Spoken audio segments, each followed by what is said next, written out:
50 நாள் சவாலை முடிக்க இன்னும் 5 நாள் தான் இருக்க நிலையில் 5 நாள் முடிஞ்சக்கப்புறம் வெற்றியோ தோல்வியோ மக்களே மனப்பூர்வமாக எடுத்துக்கிறான்னு இருக்கேன். சரி 44 அப்புறம் 45 நாளில் என்ன நடந்துச்சுன்னு டக்குன்னு பார்த்துருவோம். காலையில் கிரவுண்டு போய் 2 வாழைப்பழம் சாப்பிட்டு வந்து விளையாண்டு வீட்டுக்கு வந்து உருண்டையை சாப்பிட்டேன் மக்களே.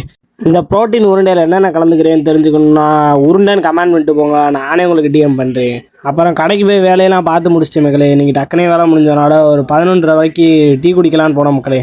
நண்பர்களோடு போய் ஒரு 11 மணிக்கு நல்லா ரொம்ப நேரம் சேட்டையெல்லாம் பண்ணிட்டு டீயை குடிச்சிட்டு வீட்டுக்கு வந்தேன் மக்களே.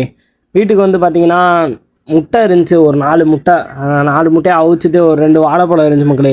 அதையும் சாப்பிட்டுக்கிட்டே அப்படியே அந்த புக்கை படித்து முடிச்சிட்டேன் மக்களே. புக்கு படிக்கும்போது என் தம்பி ஆம்பர் ஸ்லிம் கூப்பிட்டான்.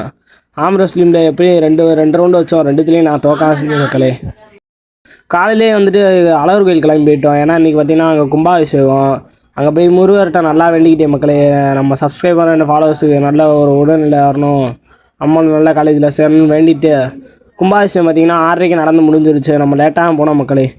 வர வழியில் நரசிங்க பெருமாள் போய் வீடியோ எடுக்கலாம் பார்த்தோம் மக்களே. வீடியோ எடுக்க முடியல, ஆனால் வீட்டுக்கு வந்துட்டோம். சரி வீட்டுக்கு வந்துட்டோம் மக்களே. வந்து பார்த்திங்கன்னா நல்ல சாப்பாடு, வீட்டில் கறி சமைச்சு வச்சுருந்தாங்க. சாப்பிட்டு டீயை குடித்தேன் மக்களே. குடிச்சிட்டு ஒரு நைட் ஆயிடுச்சு. ஒரு 3 முட்டையை வாங்கிட்டு வந்து வீட்டுக்கு வந்து கறி தோசை போட்டு கொடுத்தாங்க மக்களே. அதையும் நைட்டு நல்லா சாப்பிட்டு தூங்கிட்டேன் மக்களே. அப்புறம் நாளைக்கு பார்க்கலாம். உடம்ப பார்த்துக்குங்க. பாய்.